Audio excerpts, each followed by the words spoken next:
Mini Wukong charges forward, his staff swinging wildly as he unleashes his rage on Xenos.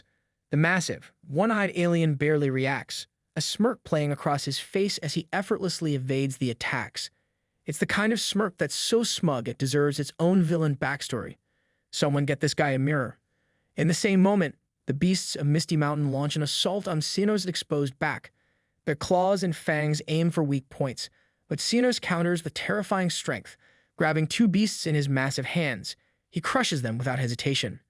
Before Xenos can finish his counterattack, Mini Wukong's staff strikes true, hitting Xenos' massive eye. The force of the blow causes a visible crack to form, catching Xenos completely off guard. His body stumbles backward as he clutches at his eye. Pain etched across his face. The beast sees this moment to press their advantage. Nine Tails, cloaked in flames, takes the lead.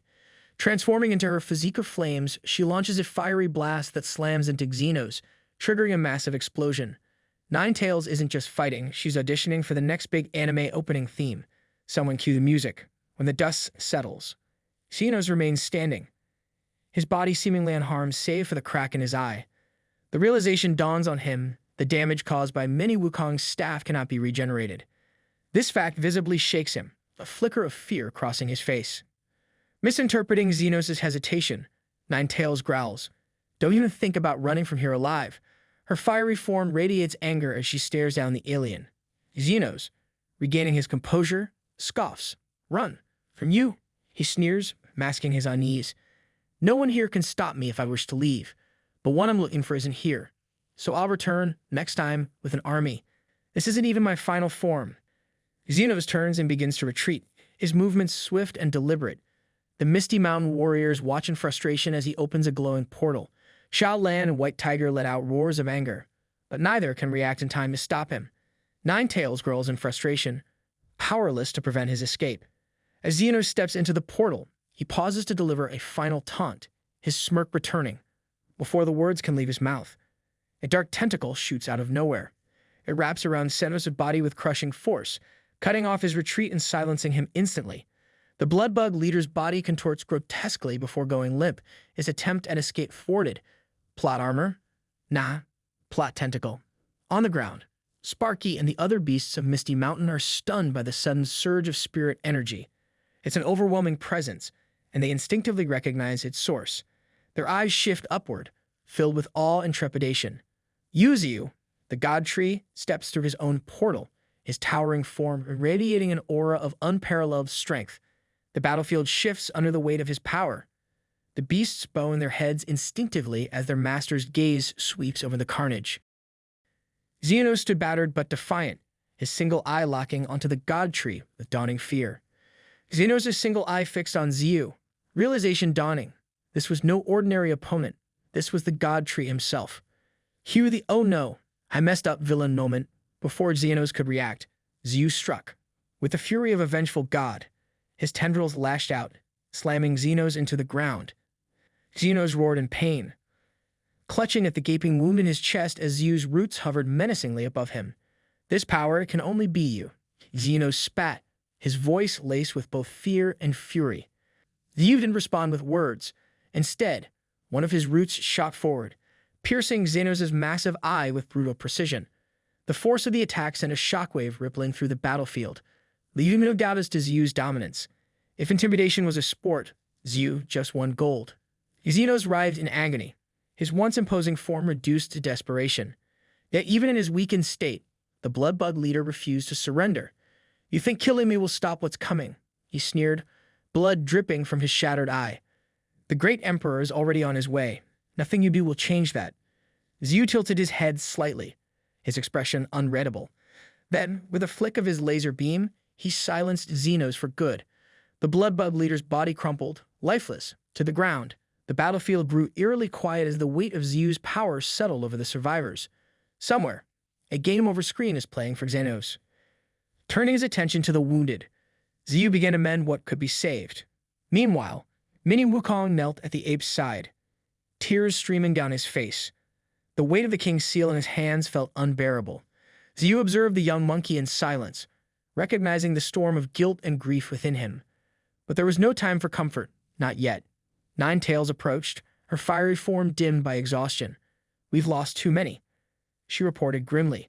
The ant and mantis armies had been decimated, the wild boars halved, and the white ape tribe nearly wiped out.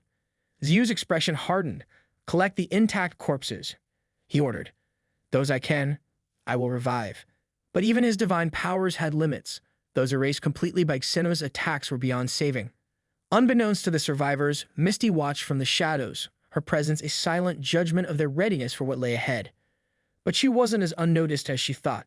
Ziyu's roots erupted from the ground, encircling her in a flash. One root morphed into a dragon's head, its voice a rumble of thunder. "Tell me what you know about the creatures and their master," Ziyu demanded. Misty smirked, unimpressed by the display. "You want to confront the enemy now? They're far away," she said coolly. Her nonchalance didn't sit well with Ziyu. He tightened his grip, his tendrils closing in. "Take me there," he commanded. With a resigned sigh, Misty relented. "You're not ready for this fight," she warned, but she obeyed. As she opened a portal to the unknown, Ziyu turned to Nine Tails. "Lead in my absence," he said. Yu Ziyu and Misty hurtled through the vast emptiness of the cosmos, the desolate void stretching endlessly around them. Misty couldn't help but marvel at Ziyu's power. Since their last encounter, he had grown exponentially, an almost incomprehensible level of strength radiating from him. As if to underline her thoughts, Ziyu casually ripped open a void tear with a flick of his tendrils, plunging them through with ease. On the surface of Venus, the creature known as Veni, a twisted spider and eel mutant, trudged through the wasteland. The Venusian mutant froze, its instincts screaming as an overwhelming presence descended upon the planet. The skies darkened, and Ziyu's colossal form loomed above, his energy flaring like a beacon of divine wrath. Hovering in the air, Ziyu's expression was calm, almost menacingly so, as he locked eyes with his target. Misty, barely clinging to Ziyu's tendrils, noted how quickly they'd arrived. Interplanetary travel in less than a day. Eat your heart out, NASA. Below, Veni barely had a moment to register the impending threat before Ziyu crashed down with an earth-shattering explosion. Dust and debris erupted into the air as Ziyu's tendrils lashed out, anchoring him to the ground. He spoke, his voice quiet but filled with icy fury. "For killing my subordinates, your life is forfeit." Unbothered, Veni responded with eerie calm, acknowledging Ziyu's pursuit. "I didn't expect you to find me so soon," the mutant admitted. But Ziyu wasn't in the mood for pleasantries. His tendrils lashed out in a flurry, forcing Veni to retaliate with its Vajra claw skill. Sparks flew as the two clashed, Ziyu's unrelenting attacks pressing Veni further into the wasteland.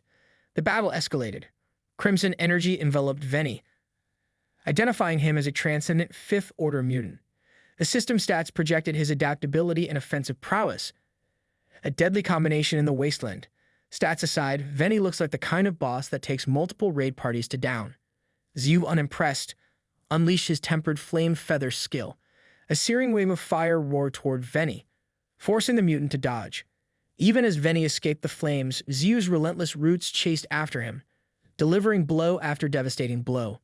Veni retaliated by spitting hordes of bloodbugs, swarming the battlefield in a desperate move. But Ziyu remained unshaken, with a chilling precision. He froze the minions in their tracks using his Ice Age skill, encasing them in glistening frost. Veni, now on the defensive, summoned its remaining strength for one final attack, the potent bomb. The explosion rocked the battlefield, its intensity momentarily obscuring Ziyu in smoke and fire. Misty clung tightly, her eyes wide with concern. As the dust cleared, Ziyu emerged completely unscathed, his expression colder than before. At this point, Veni's life choices were probably flashing before his eyes. Closing the distance in a heartbeat, Ziyu grabbed Veni by the face, slamming him into the ground with a thunderous impact. The mutant coughed blood, its strength rapidly fading. Veni's mangled body hurtled across the Venusian wasteland, sent flying by Yu Ziyu's devastating blast. As the dust settled, Ziyu took a moment to assess the battlefield. Then, with an ominous glow, his form began to shift, towering over the scorched terrain. Ziyu's new form emerged, a tree-based mech bristling with elemental spheres hovering ominously behind him. Final boss energy unlocked. Someone cue the battle music. Without hesitation, Ziyu unleashed a barrage of attacks, each sphere firing off devastating blasts that lit up the desolate skies. The raw power left Misty, watching from a safe distance, clutching his feathers in disbelief. The explosions tore into Veni's battered form, shaking the very ground. Honestly, the planet deserves hazard pay at this point.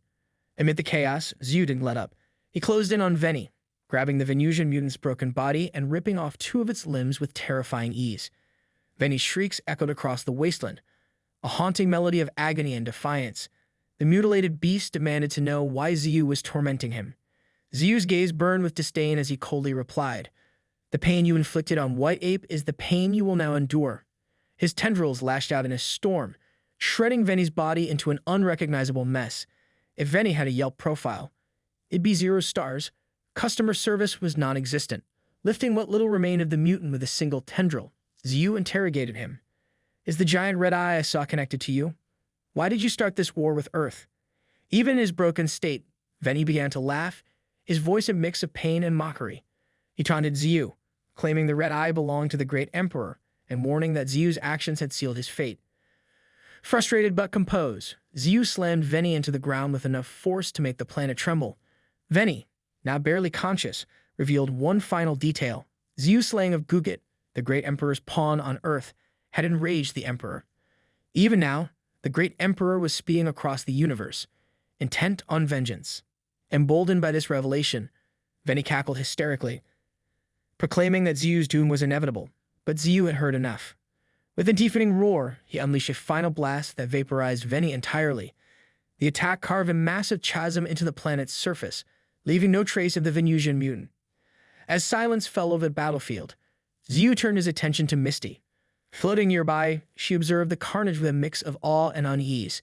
Ziyu demanded to know if the great emperor was the same threat she had once warned him about. When Misty confirmed it, he pressed further. Who was Gugut? Misty's answer chilled him. Gugut, she explained, was the true name of darkness itself. All right, Ziyu, that's some main villain lore you probably should have asked about sooner. Seeing the confusion and questions clouding Ziyu's mind, Misty urged him to leave the planet, promising to explain more later. Before they could depart, however, a glowing blue crystal emerged from Veni's remains. Misty immediately identified it as a star core, a rare artifact formed from a planet's accumulated energy. With time, it could evolve into a world's heart, capable of sustaining life. Recognizing its immense value, Ziyu seized the crystal with a tendril, his expression a mix of intrigue and determination. It's like finding a legendary drop after a raid boss fight. Back on Earth, the fallen beasts of Misty Mountain were recovering in Ziyu's healing pods. Among them, many Wukong sat silently before the great white ape's pod, grief and guilt weighing heavily on him. His friends looked on from a distance, whispering their concerns about how long he'd been sitting there. Lost in his thoughts, many Wukong replayed every moment of sacrifice that had brought them to this point. Breaking the somber silence, Ziyu strode into view, his towering form a stark reminder of their recent battles. With a casual flick, he tossed the severed head of the Venusian mutant to the ground before many Wukong. His voice, calm but commanding, cut through the air. The white ape tribe has been avenged. Yu Ziyu stood beside many Wukong, the two of them gazing solemnly at the fallen white ape king. Ziyu's voice, calm and steady, reassured the little ape that the king's injuries were not his fault. A king's duty is to protect his people, Ziyu said, but many Wukong's eyes remained fixed on the ground. After a pause, he revealed the king's seal, the divine mark of leadership, entrusted to him just before the king had fallen silent. "I'm not worthy," he muttered. "I'm not strong enough to carry this." Somewhere, an inspirational training montage is just waiting to happen. Behind them, the other monkeys exchanged worried glances. But before despair could settle in, Mini Wukong clenched his fists and marched toward the severed head of the Venusian mutant. With unwavering resolve, he slammed his own forehead into it. Blood trickled down his face as he declared, "I'll become stronger. Stronger than anyone. Strong enough to be king." Peak headstrong behavior, literally. As Mini Wukong walked away, his friends followed in stunned silence, their awe palpable. Ziyu watched, a faint smile tugging at his lips. The little ape was growing up, if not physically, then certainly in spirit. Still, a growth spurt wouldn't hurt.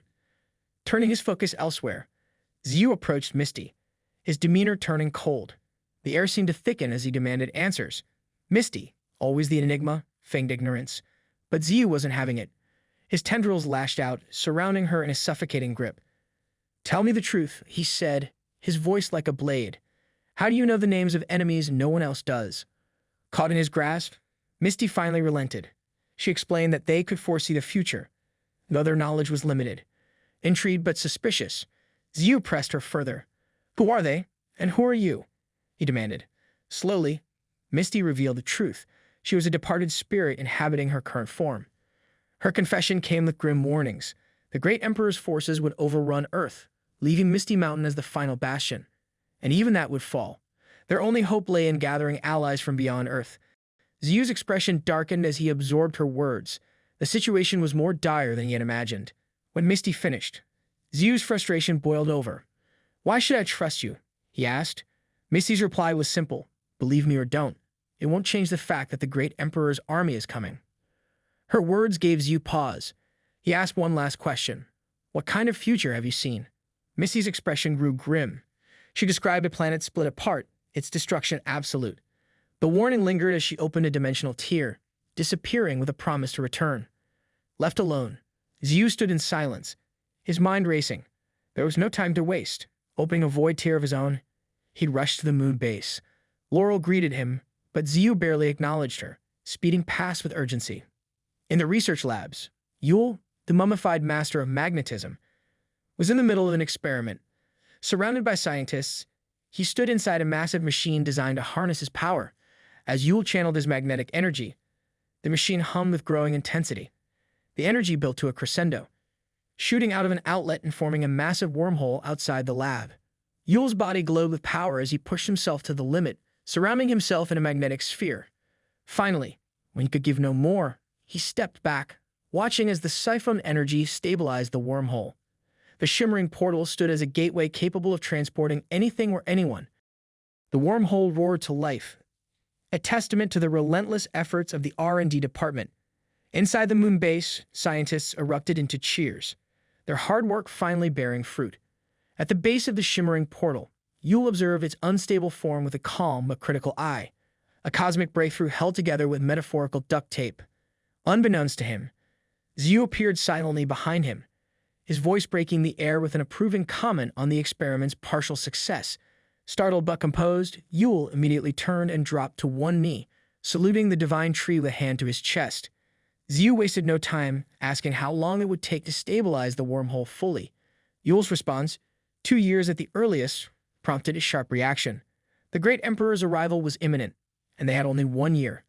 Ziyu declared they had no choice but to cut the time down to 6 months. The suggestion left the scientists stunned. Outside, Yule posed a critical question. Why was Ziyu so intent on developing space travel when he could already tear through the void and had access to the 9 great dimensions? Ziyu explained with clarity for all to hear. The wormhole offered something he alone could not, the ability to instantly transport forces anywhere without depending on his presence. In battle, where he might be locked in combat with the enemy commander, having a stable transportation network was paramount. Yule nodded, understanding the gravity of the situation. Without argument, he promised to bring the world's elite researchers to aid the effort. Ziyu, in turn, vowed to provide all the manpower and resources required. Their pact sealed, Yule rose, his resolve as strong as ever. Moments later, Phoenix Demon soared down to Ziyu, his fiery presence impossible to ignore. He brought news of a new recruit, piquing Ziyu's curiosity. The recruit, a transcendent third-order clone of the Blood Raven from the Misty Mountain tournament, stood before them. Ziyu's intrigue deepened as Phoenix Demon explained the plan. By driving the original Blood Raven to the brink of death, his power, along with the swarm's collective strength, would flow into the strongest clone. This new Blood Raven would become an invaluable ally, capable of global surveillance through its cloning ability. Ziyu mulled over the plan. It was bold, but the benefits were undeniable. He granted Phoenix Demon his blessing, watching as the fiery bird launched into the skies, heading toward Earth. Turning to the Blood Raven clone, Ziyu asked why it didn't need to accompany the Phoenix Demon. The clone's stoic reply was simple. As long as the original was sufficiently harmed, its power would automatically transfer to the clone. Convenient, Ziyu mused. Peak lazy genius vibes. On Earth, a group of farmers paused their work, their eyes wide as a massive swarm of blood ravens darkened the sky. The flock moved with deadly intent, descending upon a town and leaving nothing but devastation in its wake. Reports flooded the 10 Nations Alliance headquarters, detailing the complete destruction of the town's population and the deaths of the teams sent to stop the ravens. Desperation gripped the Alliance as they struggled to find a way to counter the threat. Just as hope seemed lost, A new energy signature appeared on their radar. Moving at breakneck speed, it approached the Blood Ravens. The Alliance's live feed revealed a breathtaking sight. Phoenix Demon, the continent's second great beast, heading straight for the Blood Raven's nest. Reaching the nest, Phoenix Demon peered into the darkness, dozens of blood-red eyes glaring back at him. Without warning, an attack shot toward him, forcing the fiery bird to dodge. Emerging from the shadows, the original Blood Raven revealed itself, its grotesque appearance unsettling even to Phoenix Demon. This thing looks like it crawled out of a creepypasta subreddit. For a brief, almost cinematic moment, the air between Phoenix Demon and the Blood Raven is still. Their sharp eyes lock, and then, bam, chaos erupts. The Blood Raven launches dozens of dark feather blasts while Phoenix Demon counters with a mouth beam so intense it could vaporize someone's hot takes on social media. Exposition time. The Blood Raven isn't just some random feathered menace. This thing wiped out all 100,000 citizens of Thousand Caves City, total population 0, and even the combined forces of the 10 nations and the Huaxia Federation couldn't take it down. So, yeah, it's kind of a big deal. Not that you'd know it from what happens next. Back to the action. Whodun, a human envoy, arrives to assist against the Raven. But when she gets there, it's game over for Fraud Raven. Phoenix Demon has already pinned it down with a talon, the Raven barely clinging to life. Imagine showing up late to a boss fight only to find out someone else has soloed it. Ouch. Whodun, impressed by Phoenix Demon's display, showers him with praise. The fiery bird brushes it off, claiming he was just following orders. But before anyone can bask in the moment, the Blood Raven's body begins to glow with crimson energy. The clones scattered across the battlefield light up as well, their power converging and preparing to transfer to the Clone Raven back at Ziyu's moon base. Sure enough, at the base, Clone Raven starts to bask in its glow-up, reveling in the immense strength flowing into it. Even Ziyu, usually calm and collected, gets caught up in the hype, cheering the Raven on to absorb the energy without letting the parent body's soul slip through. Nothing says team spirit like hyping up your bird buddy in a high-stakes power transfer. A battle of wills erupts between the main Blood Raven and its clone. Their spectral forms clash in a struggle unseen by others. The clone pleads with the parent to let go and allow the family to ascend to greater heights. The parent screeches in rage, demanding the clone give up his body instead. With a final, sorrowful farewell, the clone pulls away the last of the energy, severing its connection to the parent body. A crimson flare lights up the sky, briefly tinting the moon a deep red. That's not an ominous blood moon. Totally normal, right? The Undine Blood Raven, now reborn as a transcendent fourth-order beast, reveals its new abilities, including a freaky eye in its mouth. Yeah, that's unsettling. But its most impressive skill allows it to sacrifice a clone to transfer all injuries, leaving the main body fully restored. Basically, it unlocked the get-out-of-jail-free card for battles. Ziyu, ever the mentor, praises the Raven but cautions it to keep improving. As the Raven's new clones perch ominously on Ziyu's branches, the Divine Tree takes on an even darker, more menacing aura. Little Panda catches sight of him and nearly jumps out of his fur. If someone doesn't Photoshop this into a horror movie poster, it's a missed opportunity. Just as the Raven departs, two figures approach Ziyu, cloaked in intense spiritual energy. It's Spirit Butterfly and Shadow Tiger, both of whom have managed to fully absorb their elemental fruits in just a week. Even more shocking, they'd broken through to the transcendent Fourth Order. Ziyu nods in acknowledgement, adding two more powerful allies to his growing ranks. But despite his success in strengthening his forces, Ziyu feels an inexplicable unease. The joy of building an army strong enough to face the Great Emperor is absent, replaced by a gnawing sense of foreboding. Almost as if in response to his thoughts, a single misshapen rock deep in the void of space begins to pulse with an eerie blue glow. Something is coming. Above the sprawling woods of Misty Mountain, three of its strongest members clash in a dazzling display of power: Spirit Butterfly, Shadow Tiger, and the Undine Blood Raven. Their battle is fierce and breathtaking, with each fighter showcasing their transcendent abilities. Off to the side, Little Panda and the Elephant Tusk Dragon, Lao Si, watch the sparring match, engaged in their own kind of battle, a debate. Who do you think will win? Little Panda asks, munching on some bamboo he probably didn't have permission to take. Lao Si, exuding the confidence of someone who clearly thinks they're the main character, replies, obviously, the Blood Raven. The thing's called Undying for a reason. Little Panda isn't having it. You're only the strongest when I'm not around. he declares, pointing an accusatory paw at the much larger beast. Laos just stares at him, unimpressed, while little Panda continues hyping himself up. If self-delusion were a sport, Panda's taking gold. Instead of shutting him down, Laos humors the little guy. "You were pretty impressive in GRC," he admits, earning a bright blush and a puffed-up chest from the panda. But just as little Panda basks in this rare validation, he ruins it by asking, "So, could you pay off my debt to my brother?" Peak shamelessness unlocked. Meanwhile, in a shadowy cave somewhere on the moon, Misty stands before a massive severed head suspended by its unnervingly strong locks of hair. She whispers to it, promising freedom in a year. Yeah? Misty. This isn't creepy at all. Totally normal behavior. Back on Earth, high above the clouds in Sky City, researchers examine the remains of Xenos. Their advanced tech can't make sense of the bloodbug leader's unique cellular structure, entirely alien to anything found on Earth. Meanwhile, Yule addresses the United Nations, with footage of Xenos and his minions playing on a big screen. He warns the gathered officials of the looming threat. Yule explains that even the weakest of the invaders were the transcendent Fourth Order, and Xenos was far stronger. Worse still, Xenos wasn't even the final boss. He was just a minion following orders from someone even more powerful. Earth getting clapped by the tutorial level is not a good look. The room erupts into nervous murmurs. Yule delivers Ziyu's message. Humanity must prepare for war or face the same fate as before. When a few skeptical officials question Ziyu's trustworthiness, Yule shuts them down without hesitation, declaring Ziyu their best chance of survival. The meeting concludes with a sobering realization: the world isn't ready for what's coming. Far from Earth, in the secluded celestial mountains, two enigmatic beings observe the unfolding events. One, a strange, long-snouded creature, decides it's time to pay Misty Mountain a visit. Fingers crossed as bringing cookies and not chaos. Back on the moon base, Laurel briefs Ziyu about the humans strengthening their military forces.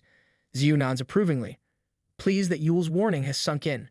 With the groundwork laid, Ziyu decides it's time to focus on his own growth. Send a message to Nine Tails. He tells Laurel, the 9 great beasts and manhwa will lead Misty Mountain in my absence. Laurel hesitates before asking, how long will you be gone? Ziyu doesn't have an answer. His destination is the mysterious green planet, a place he's long intended to explore. When I return, I'll be stronger than ever, he promises. With that, Ziyu departs, leaving Misty Mountain and Earth to brace for the battles ahead. After the Divine Tree's departure, Nine Tails stood watch over Misty Mountain, her gaze fixed on the starry sky. Somewhere out there, her master was on another quest for growth and strength. Meanwhile, after 2 exhausting weeks of non-stop travel, Yu Ziyu finally arrived at the Green Planet. His excitement to break through to the transcendent 6th Order was palpable as he rushed toward the lush, vibrant world below, only to be slapped back by an invisible force field. Imagine traveling across the galaxy, hyped for your big moment, only to get gate kept by the planet itself. Tough luck. Ziyu? For days, Ziyu probed the barrier encasing the Green Planet, searching for a weak spot. He could have blasted through it any time, but with the mental energy emanating from the barrier, that would have turned the entire planet against him in a heartbeat. So, after a painstakingly long process, he finally found a weak point, shattered the void, and squeezed through, but not without consequences. To avoid alerting the planet's inhabitants, Ziyu had to regress to the transcendent 2nd Order, leaving him in a significantly weakened state. Bro basically had to nerf himself to sneak in. That's commitment. Even worse, his main body was still stuck outside, meaning he had another 2 weeks to wait before it could join him. Stuck in his reduced form, Ziyu began scouting the unfamiliar terrain. During his exploration, he stumbled upon a scene straight out of fantasy epic. Lying on the forest floor was a purple-haired woman with antlers and the lower half of a deer. She was gravely injured, her breath shallow. Using the system, Ziyu identified her as a transcendent 2nd Order druid.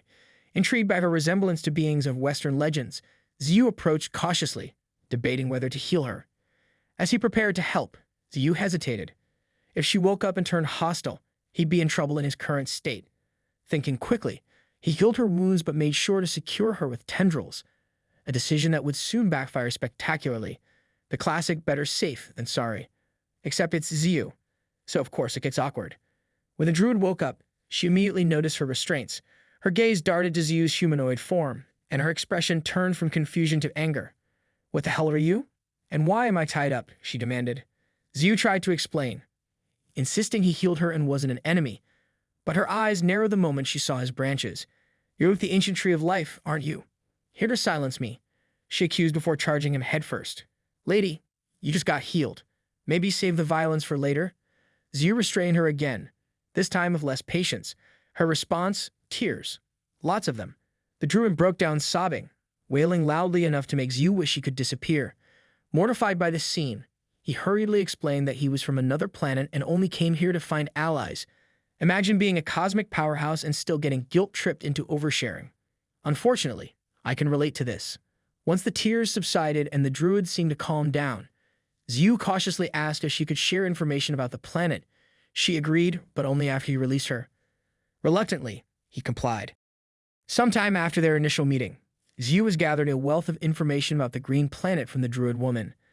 He learns that the world boasts an incredible variety of races: elves, magic beasts, dwarves, and even a mighty dragon tribe numbering in the hundreds. Among these dragons, there are 3 pure-blooded dragon kings. Compared to the sparse dragon population on Earth, the sheer strength of this dragon tribe makes Ziyu think they could become the most powerful battle force on the planet if he can subdue them. However, the most unexpected revelation is that this world recovered its spirit energy 10 full years earlier than Earth. And even more surprising, there's another sentient tree here, much like Ziyu himself, but way more evil-looking. Imagine meeting your edgy doppelganger who listens to metal and only wears black. While Ziyu mulls over this new information, the druid woman tells him she's leaving now that he's gotten what he wanted. Curious, Ziyu asks where she's going, and she replies with a simple, cold answer: revenge. Intrigued by the idea of this world's races fighting each other, Ziyu offers to help as thanks for the knowledge she's shared. But the woman scoffs at his offer, pointing out his current weakened state as a transcendent second order like herself. More than a little annoyed at being dismissed so easily, Ziyu taps into some of his recovering power, effortlessly raising himself to the peak of transcendent second order. Flexing on someone who just doubted you, chef's kiss. As for the druid woman, well, let's just call her Dressy. No particular reason. Anyway, Dressy is blown away by how casually Ziyu boosted his magic power. Stunned, she asks him just who he is. Ziyu calmly replies that he's a life form from Earth, the divine tree of Misty Mountain. He offers her a pact to become his apostle, and she'll gain immense power in return. Meanwhile, in a nearby village, chaos reigns.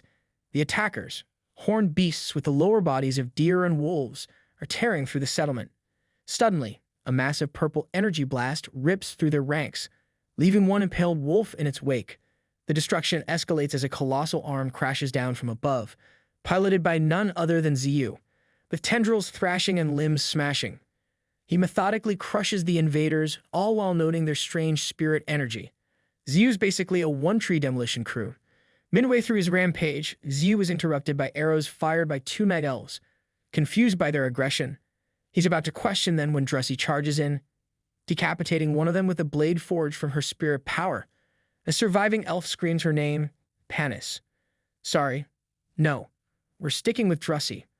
The enraged night elf rushes at Dressy, but before she can reach her, Ziyu's tendril slams her into a tree, leaving her coughing up blood. As Ziyu turns back to assess the battlefield, he notices a group of druids and blood elves approaching, their faces filled with shock at the sight of a tree spirit.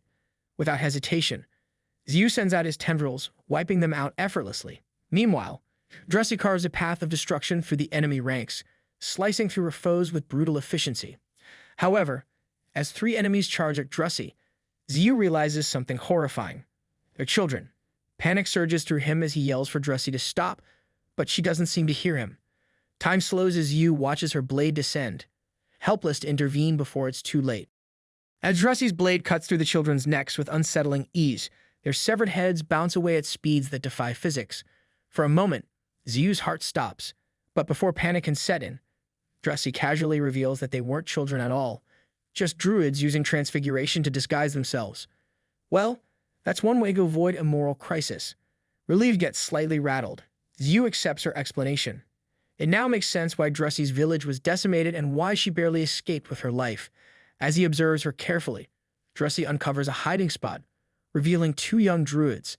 Tears well in her eyes as she embraces them, overwhelmed by relief that they survived. For the first time, Ziyu truly understands the urgency that drove her.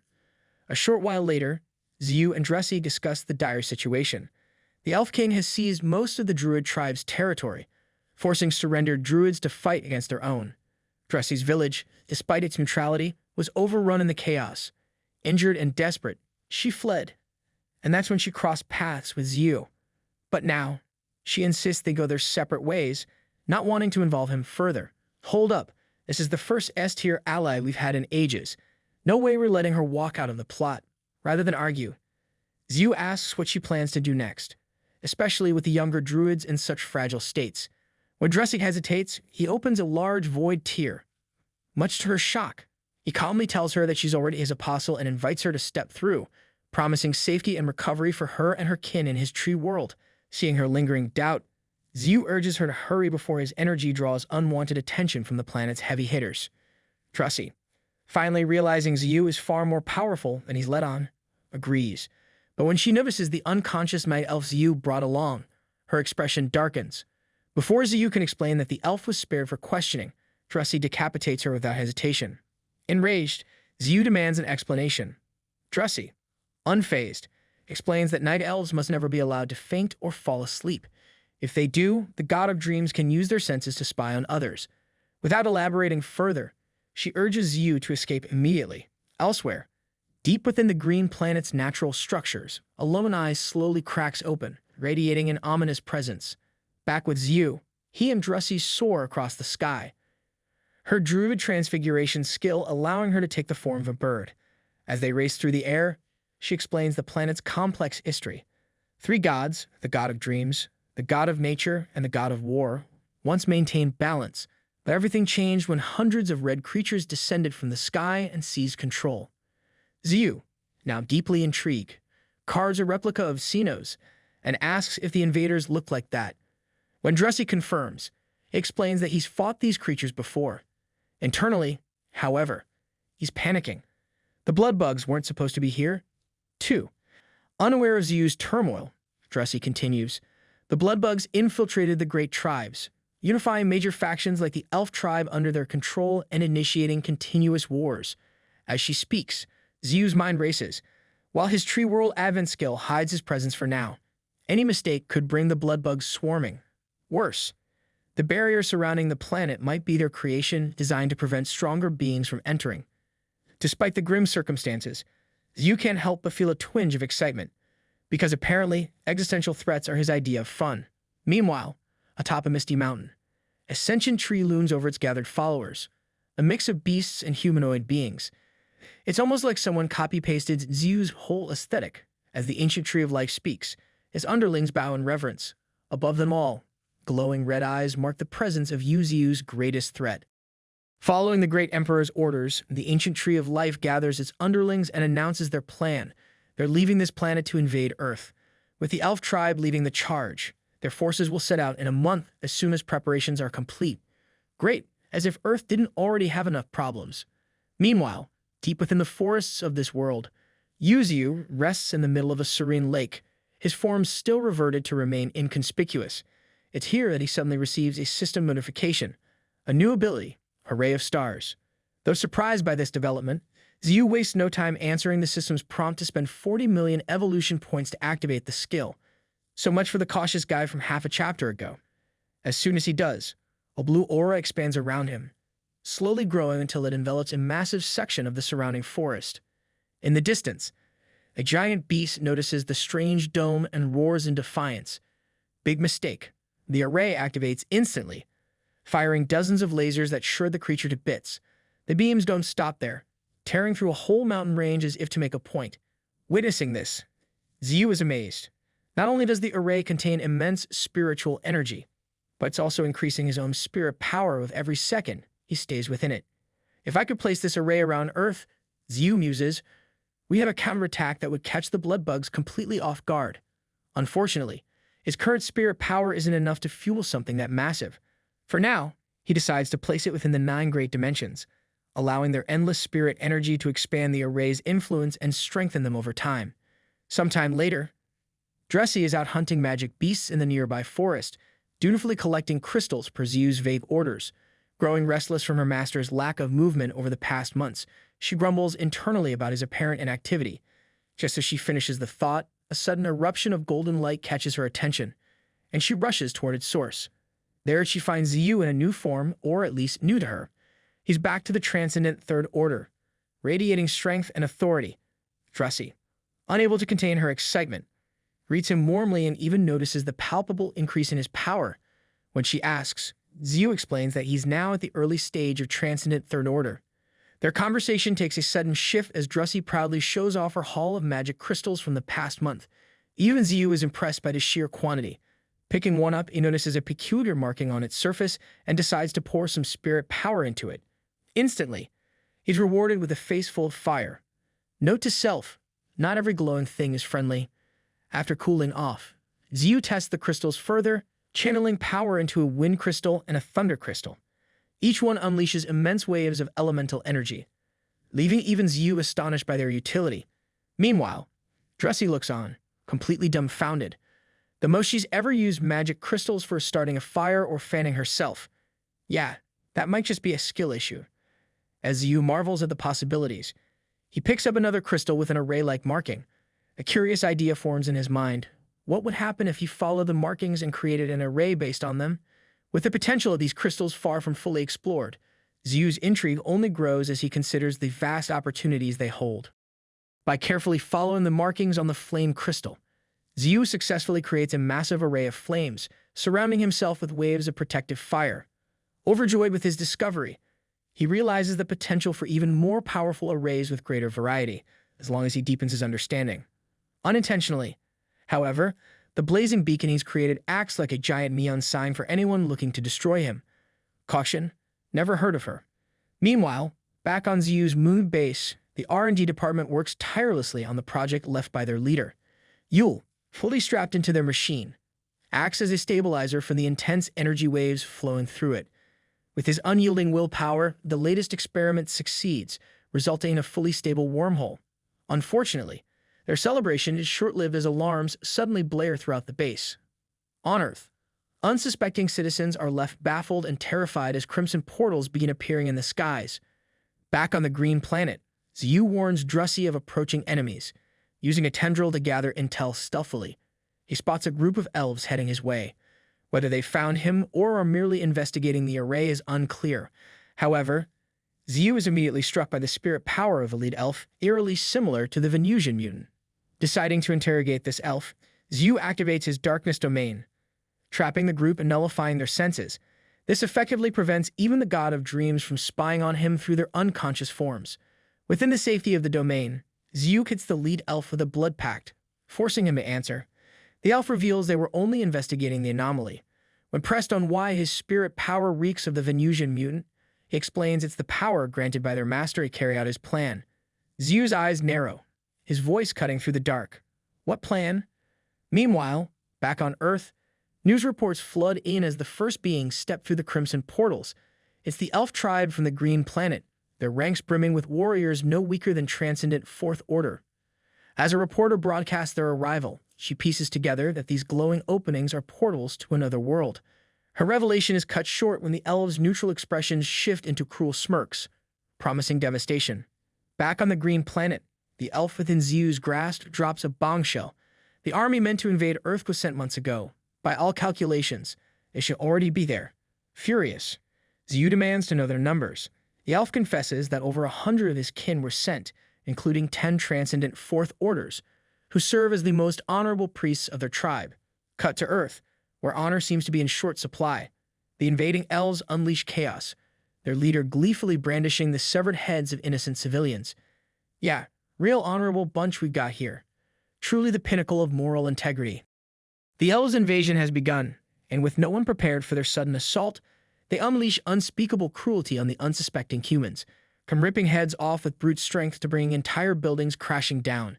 They treat their massacre like a twisted game. However, their spree comes to an abrupt halt when the one human capable of standing up to them arrives.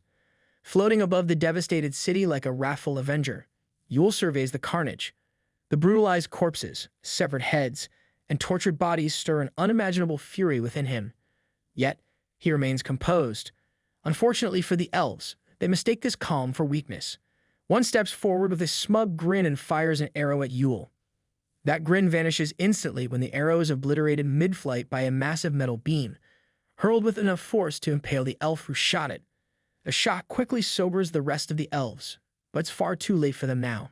Harnessing his rage, Yule pulls every scrap of matter in the city toward him, with no innocence left to protect. His powers of magnetism, amplified by his wrath, are unleashed with devastating precision. He squeals to make the elves suffer until death feels like a mercy. Yule is cooking, and the menu is revenge. But before we can witness the full extent of Yule's rampage, the scene shifts back to Ziyu interrogating the elf. Damn it, just when it was getting good. Surprisingly, Ziyu remains unfazed by the news of the elves already invading Earth. Instead, he focuses on their future plans. The elf, under the influence of the Blood Pact, reveals a grim truth. In 6 months, all the forces of this world, beasts, dwarves, dragons, elves, and even druids will mobilize to raze Earth to the ground and present it to the great emperor. Ziyu curses his luck, realizing just how far gone this world's factions are. Resolving to show no mercy, he decides that anyone who opposes him will die, while those with potential will become his apostles. As for these elves, they'll serve as his puppets. All right, Sasori, take it easy. Outside the darkness domain, Drusy waits nervously, wondering if everything is all right. When Ziyu finally emerges, he announces that they're heading to a new location. Despite her surprise, Drusy accepts and follows him without question. Meanwhile, Ziyu is already planning his next move, changing his appearance and spirit power to avoid detection. To do this, he heads to the weak point of the world's barrier where his void root connects to his main body. He knows what's coming is going to hurt like hell, but there's no alternative. Without hesitation, he activates Call of Light, slicing the root in a single move. The result is instant agony. Ziyu's scream echoes across the forest, and no, it definitely doesn't sound like a little girl's. All right, maybe just a little. His main body in the void goes dormant, and though the pain feels like 1,000 needles stabbing him simultaneously, he has no time to waste. Drusy watches from a safe distance as Ziyu's form begins to shift and shrink. Slowly, he transforms into a humanoid figure resembling a dark elf. Unbeknownst to him, Drusy is absolutely crushing on his new look. I've seen enough shows to know where this is going. Despite being stuck at the transcendent Third Order in this form, Ziyu summons the Sea Beast King's body from the void, a source of absolute evolution. The Sea Beast King has been little more than a walking corpse since its consciousness was erased, but now, its time has come to fulfill its role. In the heart of the Elves' domain on the Green Planet, their queen rages at a trembling messenger. He delivers grim news. Not only did the team investigating the strange energy signature fail to return, but the surrounding land has been utterly decimated. Her response, she orders more elves to keep searching, showing zero concern for her missing soldiers. Great leadership, truly inspiring. Before the queen can finish venting her fury, another messenger arrives with even worse news. The life stones signaling the vitality of all the priests deployed to Earth have dimmed, meaning every single one of them is dead. Her frustration boils over, but there's no time to mourn, not that she seems the type to mourn anyone. Back on Earth, the ruined city that served as the elves' playground has now become their graveyard. Among the carnage stands Yule, surrounded by the broken bodies of his enemies, crushing the last elf's skull in his iron grip. He leaves nothing but a mangled stump behind. The sole surviving elf, enraged and desperate, unleashes a surge of power that transforms him into a massive beast. Yule, unimpressed, mocks the elf's new form, knowing he still holds the upper hand. Fueled by fury, the hulking elf lashes out with a punch that kicks up a storm of debris. Yet, as the dust clears, Yule stands unharmed, having used his powers to block the attack with debris of his own. Deciding to show the elf how it's done, Yule slams an entire building into the invader, toppling it like a house of cards. But he doesn't stop there. With grim determination, he lifts multiple buildings and sends them crashing down in succession, intent on reducing the elf to a bloody smear. To his shock, the elf survives, rising once more in defiance. Then, in a desperate gambit, the elf gathers a sphere of spirit power in its palm. Instead of attacking Yule, it hurls the energy into the sky, opening a portal. Emerging from the rift is a nightmarish creature, towering over the already giant elf. Its grotesque form, complete with a single black eye and pointed ears, grows even more monstrous as it devours the elf with multiple tongues. As it transforms, countless eyes sprout across his bloated body, radiating malevolent energy. Yule watches in disgust as he realizes the creature's horrifying intent, a self-destruction that will annihilate the entire city and everyone left in it. Though most of the city is already a graveyard, Yule senses a handful of survivors too weak to escape. He charges at the monstrosity, but it's already too late. The countdown begins, and the spirit power expands into a massive dome, seconds from collapsing in a catastrophic explosion. At the critical moment, a new figure joins the fray. Ninetales arrives, her spiritual seal containing the elf monster's detonation just in time. Furious, the creature roars at her, demanding to know what she's done. Calmly, Ninetales explains that she's sealed all the spirit energy around him, preventing it from spreading beyond his vicinity. Powerless, the creature can only spew curses as it self-destructs, taking nothing with it but the worms in the ground.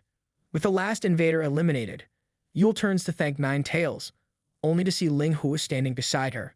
Before he can comment, Ling Hua instructs him to collect the elves' corpses so she can use them to track their base.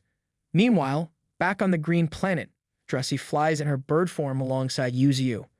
Curious about their destination, she asks where they're headed. Ziyu's determined expression speaks volumes as he answers. They're going to the home base of the dragon tribe. Dragon recruitment? Dragon killing? Either way, count me in.